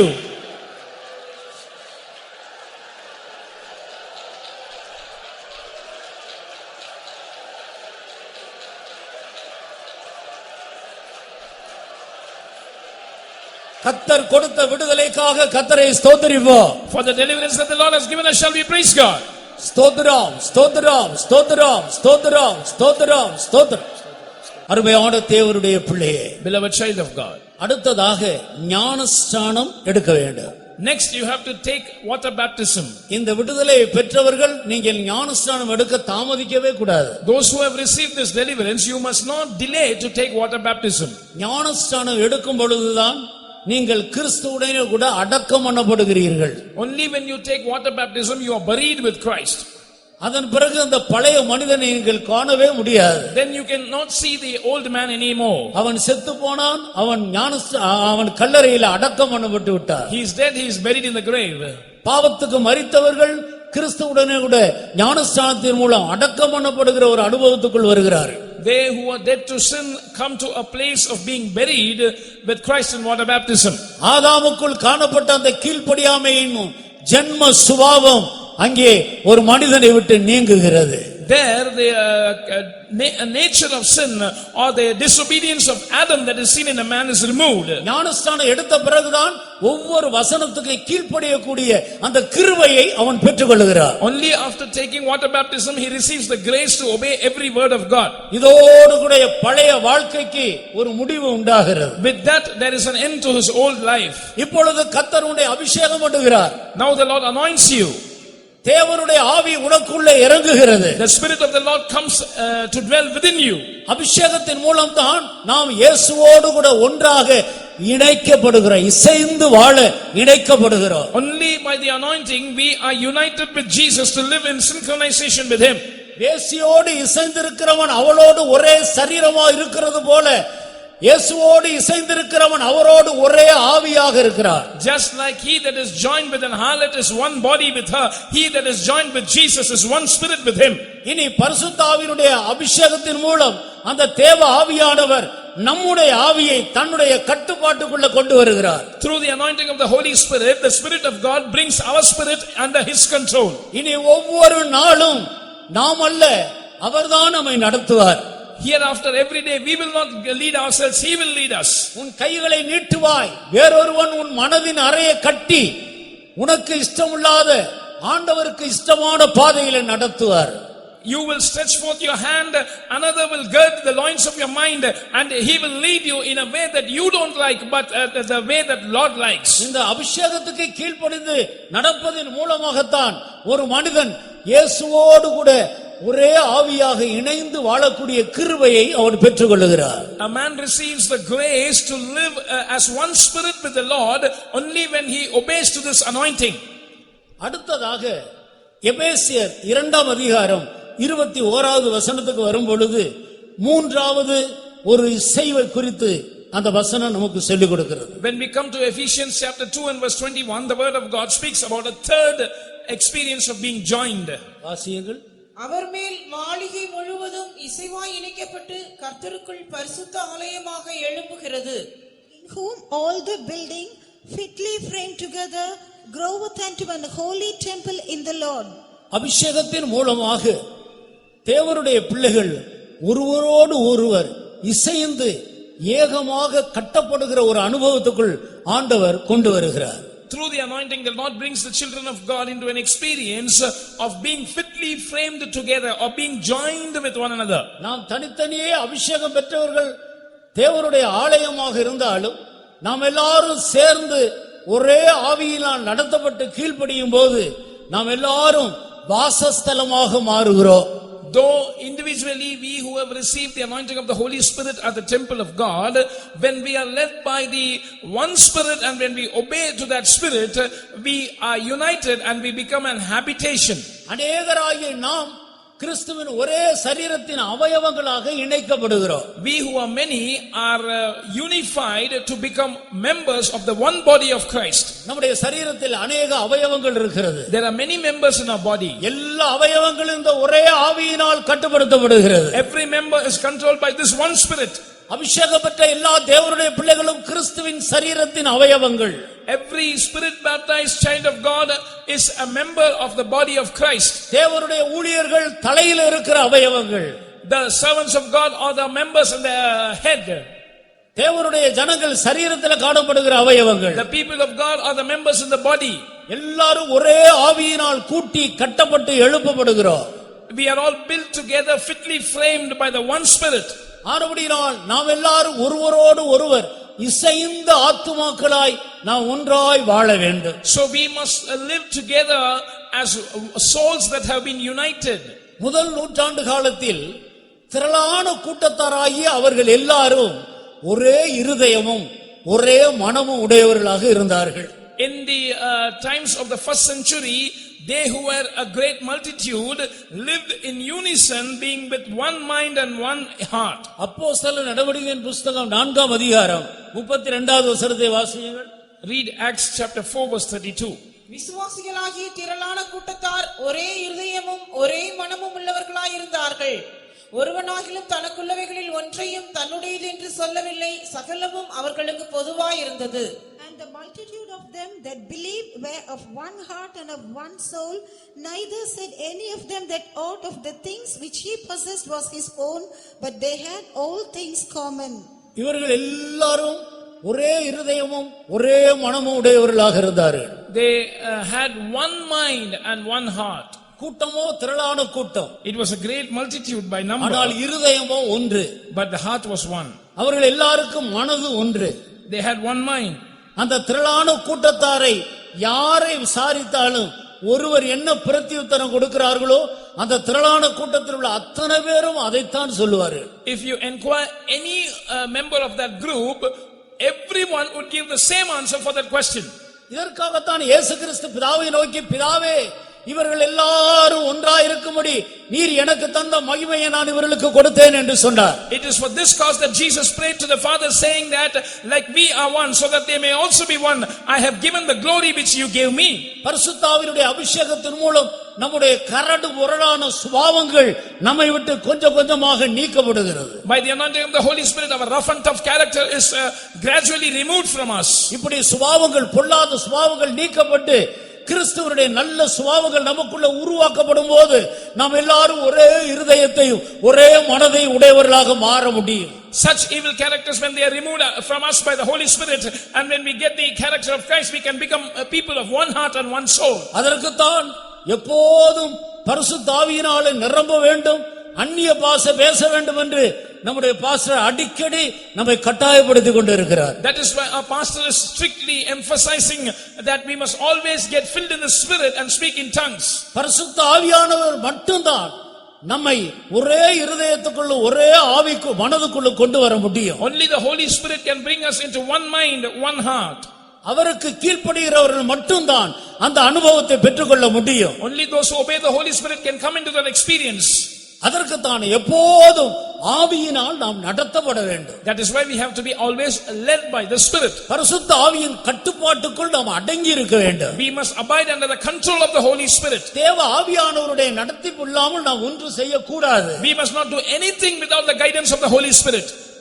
அவர் சகலவற்றையும் குறித்து நமக்கு போதிக்கிறவராக இருக்கிறார். He teaches us all things. ஆனபடியால் ஆவிக்குரிய தேவனுடைய ஜனங்கள் முந்தின காலம் போல் அல்ல, இனி உள்ள காலங்களில் எப்போதும் நாம் ஆவியானவருக்கு கீழ்ப்படிந்து ஆவிக்குள்ளாகிக் கொண்டே இருக்க வேண்டிய காலம். So spiritual children of God cannot live like before. In these end times, we must always be filled in the Spirit and always be obedient to the Spirit. நான்காவதாக இன்னொரு இசைவை குறித்து வேதம் நமக்கு போதிக்கிறது. Fourthly, the word of God teaches us about another unification. எபேசியர் 5ஆம் அதிகாரம் 30-31 வசனத்தை வாசி. Read Ephesians chapter 5 verses 30 and 31. நாம் அவருடைய சரீரத்தின் அவயவங்களாயும் அவருடைய மாம்சத்திற்கும் அவருடைய எலும்புகளுக்கும் உரியவர்களாயும் இருக்கிறோம். இது நிமித்தம் மனுஷன் தன் தகப்பனையும் தன் தாயையும் விட்டு தன் மனைவியுடன் இசைந்து இருவரும் ஒரே மாம்சமாய் இருப்பார்கள். For we are members of his body, of his flesh and of his bones. For this cause shall a man leave his father and mother, and shall be joined unto his wife, and they two shall be one flesh. கர்த்தருக்கு ஸ்தோத்திரம். Praise be to God.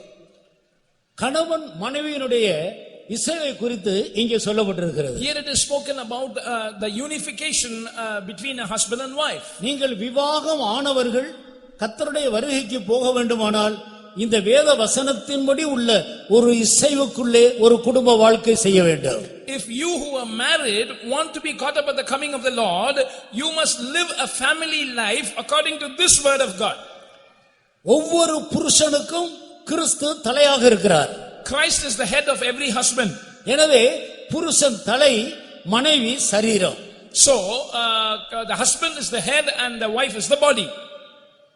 தலை எப்படி சரீரத்தை பாதுகாக்கிறதோ போஷிக்கிறதோ அதே போல அன்பு கூறுகிறதோ அதே போல ஒவ்வொரு புருஷனும் தன் மனைவியினிடத்தில் அன்பு கூற வேண்டும். மனைவியினிடத்தில் அன்பு கூறுகிறவன் தன்னில் தான் அன்பு கூறுகிறார். Just like the head protects the body, loves the body and nourishes the body, every husband must do the same to his wife, for he that loveth his wife loves his own body. அப்படித்தான் கிறிஸ்து சபையை நேசிக்கிறார், போஷிக்கிறார், பாதுகாக்கிறார், பராமரிக்கிறார். This is how the Lord Jesus nourishes and cherishes and protects the church. எந்த மனுஷனுடைய தலையும் தன்னுடைய சரீரத்தை வெறுக்கிறதே இல்லை. No man's head will hate his body. சரீரத்தை புறக்கணிப்பதில்லை. It will not reject it as well. எவ்வளவு பலவீனமான சரீரத்தில் ஒரு அவயவம் காணப்பட்டாலும் அதை அவன் நேசிக்கிறான். அதிலிருந்து அதை விடுவிக்கிறதுக்கு என்னென்ன செய்ய வேண்டுமோ எல்லாத்தையும் அன்பு கூர்ந்து செய்கிறார். No matter how weak one part of his body might be, he loves it and he does everything in his capacity to deliver that member from its weakness. ஆனபடியால் குடும்பஸ்தர்கள் ஒரு தலை தன்னுடைய சரீரத்தின் அவயவங்களை எப்படி நேசிக்கிறதோ, கிறிஸ்து சபையை எப்படி நேசிக்கிறாரோ அதுபோல தன் மனைவியினிடத்தில் அன்பு கூற வேண்டும். So family people, like the head loves the body, like Christ loves his body, the church, husbands must love your wife. ஒவ்வொரு மனைவியும் தலைக்கு எப்படி சரீரம் கீழ்ப்படிந்து அடங்கி இருக்கிறதோ அதுபோல தன் புருஷனுக்கு கீழ்ப்படிய வேண்டும். Likewise every wife must be subject to her husband, like how the body is subject to the head. எந்த காரியத்திலும் கீழ்ப்படிய வேண்டும். You must obey in any matter. சாந்த குணமுள்ளவர்களுக்கு மட்டுமல்ல முரட்டு குணமுள்ளவர்களுக்கும் கீழ்ப்படிய வேண்டும். You must obey not only to those who are meek but also to those who have a violent character. ஆபிரகாமுடைய மனைவி சாராள் ஆபிரகாமை ஆண்டவன் என்று சொல்லி தெய்வத்துக்கு கீழ்ப்படுகிறது போல கீழ்ப்படிந்தாளாம். Sarah, the wife of Abraham, called him as Lord, and as one would obey the Lord, she was obedient to her husband. தேவன் எப்படிப்பட்ட ஒரு கீழ்ப்படிதலை கற்றுக் கொடுக்கிறார் என்று பாருங்கள். Look at how the Lord teaches us obedience. அதுபோலதான் சபையானது கிறிஸ்துவுக்கு கீழ்ப்படிய வேண்டும். Similarly, the church must obey our Christ. நடத்துகிற எல்லா பாதையிலேயும் அவருக்கு கீழ்ப்படிந்து கடந்து போக வேண்டும். They must pass through any path that he leads us through, being obedient to Christ. அருமையான தேவனுடைய ஜனமே, Beloved people of இது God, நான்காவது ஒரு இசைவு. this is the fourth unification. குடும்பத்தில் சண்டைக்கு வாக்குவாதத்துக்கு, நேற்று கேட்டது போல வாக்குவாதத்துக்கு, பிரிவினைக்கு, கருத்து வித்தியாசம் கூட புருஷனுக்கு மனைவிக்கு வரக்கூடாது. ரெண்டு பேரும் ஒரே காரியத்தை சிந்திக்க வேண்டும், ரெண்டு பேரும் ஒரே காரியத்தை பேச வேண்டும். In family life, you must not give room to fights, quarrels. Like yesterday we heard, you must not even have difference of opinions. You must think the same thing and speak the same thing. இந்த ரகசியம் பெரியது. நான் கிறிஸ்துவை பற்றியும் சபையை பற்றியும் சொல்லுகிறேன் என்று அந்த வேத வசனத்தில் அடுத்த வசனத்தில் படிக்கிறோம். The next verse following this says, this is a great mystery I speak concerning Christ and the church. இப்படிப்பட்டவர்கள் தான் கர்த்தராகிய இயேசு கிறிஸ்து வரும்போது குடும்பஸ்தர்களாக இருந்தாலும் அவருடைய வருகையில் அவரை சந்திக்க முடியும். Only such people, even if they are into family life, can meet the Lord at his coming. இது ஐந்தாவது இசைவு. I speak about the fifth unification. தலையாகிய கிறிஸ்து மத்திய வானத்திலே வெளிப்படுவார். The head who is the Christ will be revealed in the midair. அவர் மகிமையோடு வெளிப்படுவார். He will be revealed with his glory. அவருடைய பரிசுத்தத்தையும் திவ்ய சுபாவத்தையும் பரிசுத்த ஆவியானவருக்கு ஒப்பு கொடுத்து பெற்றுக்கொண்ட நிறைவான வளர்ச்சியை பெற்றுக்கொண்ட தேவனுடைய பக்தர்கள் சரீரமாக அந்த தலையாகிய இயேசுவோடு போய் இணைவார்கள். And the men of God who have surrendered themselves to the Holy Spirit and through the Holy Spirit have partaken of his divine characters of his holiness and have attained the measure of his fullness will fly to the midair and will be joined with that head as the body. தலையாகிய கிறிஸ்துவும் அவருடைய நிறைவான வளர்ச்சியை பெற்றுக்கொண்ட பரிசுத்தவான்களும் ஒன்றாக இசைந்து யுகாயுகமாய் வாழும்படி இசைகிற நேரம்தான் ஆட்டுக்குட்டியானவருடைய கல்யாணம். And this unification where the head who is the Christ and the body which is the church are united together eternally is called the Lamb's wedding. இங்கே மனிதன் மேல் வைத்த தேவனுடைய நோக்கம் நிறைவேறுகிறது. Here the purpose of God concerning man is fulfilled. கண்களை மூடுவோமா? Shall we close our eyes? ஆண்டவருடைய கரத்தில் நம்மை தாழ்த்தி ஒப்பு கொடுப்போமா? Shall we humble ourselves and yield ourselves into the hands of God? கேட்டதான இந்த வசனத்தின்படி இசைந்த ஒரு வாழ்க்கை செய்ய நம்மை சமர்ப்பிப்போமா? Can we surrender ourselves to live such a life of being synchronized, of being joined with the Lord according to this verse? எல்லாரும் நம்முடைய முழங்கால்களை முடக்கி கர்த்தரிடத்தில் நம்மை சமர்ப்பிப்போமா? Let's all be on our knees and let us surrender ourselves to the Lord. ஒரு காரியம் விளங்கிக் கொள்ளுங்கள். அபிஷேகம் பெற்ற ஒவ்வொரு தேவனுடைய பிள்ளையும் கிறிஸ்துவுடைய சரீரத்தின் அவயவங்களாக இருக்கிறோம். Understand one thing, every spirit baptized child of God is a member of the body of Christ. கிறிஸ்துவுடைய அவயவத்தை வேசியின் அவயவங்களாக மாற்றலாமா? Can we make the member of the body of Christ as the member of a harlot? அபிஷேகம் பெற்ற தேவனுடைய பிள்ளைகள் மாமிச இன்பத்தை ஜெயிக்க வேண்டும். Anointed people of God must overcome the pleasures of the flesh. உலக இன்பத்தை ஜெயிக்க வேண்டும். You must overcome the pleasures of this world. இயேசுவோடு இசைந்து வாழ வேண்டும். You must live in synchronization with the Lord Jesus Christ. சீக்கிரத்திலே பரிசுத்தமாக்கப்பட்ட பரிசுத்தவான்களை சேர்க்க தலையாகிய இயேசு மத்திய வானத்திலே வெளிப்பட போகிறார். Very soon the Lord Jesus Christ, who is the head, is going to appear in the midair to gather the perfected saints. அவரை சந்திக்கும்படியாகவே அவர் நம்மை அழைத்திருக்கிறார். He has called us so that we can meet him. அதற்காகவே இந்த சுவிசேஷம் கொடுக்கப்பட்டிருக்கிறது. That is why this gospel is being given to you. தீர்மானிப்போமாக. Let's make a decision. இந்த உபதேசத்தில் நிலைத்திருப்போமாக. Let's abide in this doctrine. இந்த சத்தியத்தை கைக்கொள்வதில் கவனமாயிருப்போமாக. Let's be careful, diligent in observing this truth. எப்படியாயிலும் என் இயேசுவை சந்திக்க வேண்டும் என்று உண்மையாய் வாஞ்சிக்கிறவர்கள் மேல் கர்த்தர் ஒரு விசேஷித்த தேவ அன்பை தேவ வல்லமையை ஊற்ற போகிறார். Those who have a sincere desire that somehow I must meet my Lord Jesus, the Lord is going to pour a sublime power, the power of his love upon you. அவன் என் மேல் வாஞ்சியாய் இருந்தபடியால் நான் அவனை விடுவிப்பேன். Because he has put his desire on me, I will set him free. கர்த்தர் உன்னை விடுவிக்கிறார். The Lord is delivering you. அவரோடு இசைந்து கொள்ளும்படி உன்னை இழுத்துக் கொள்ளுகிறார். He is drawing you so that you might be synchronized with him. அவருடைய அன்புக்கு நம்மை ஒப்புக் கொடுப்போமாக. Let's surrender ourselves to His love. பரிசுத்த ஆவியின் வல்லமைக்கு சமர்ப்பிப்போமாக. Let's yield ourselves to the power of the Holy Ghost. கர்த்தர் நமக்கு உதவி செய்வார். May the Lord help us. மகிமையினாவினா Mannai சாயலை மாற்றுவதா மகிமையினாவினா மன்னை சாயலை மாற்றுவதா மரிக்கனிமை நிற மகிமையோடு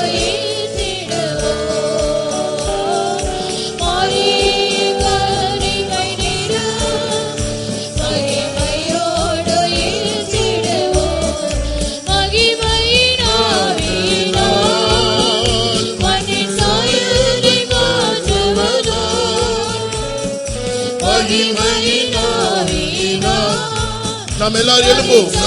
Shall we all stand up?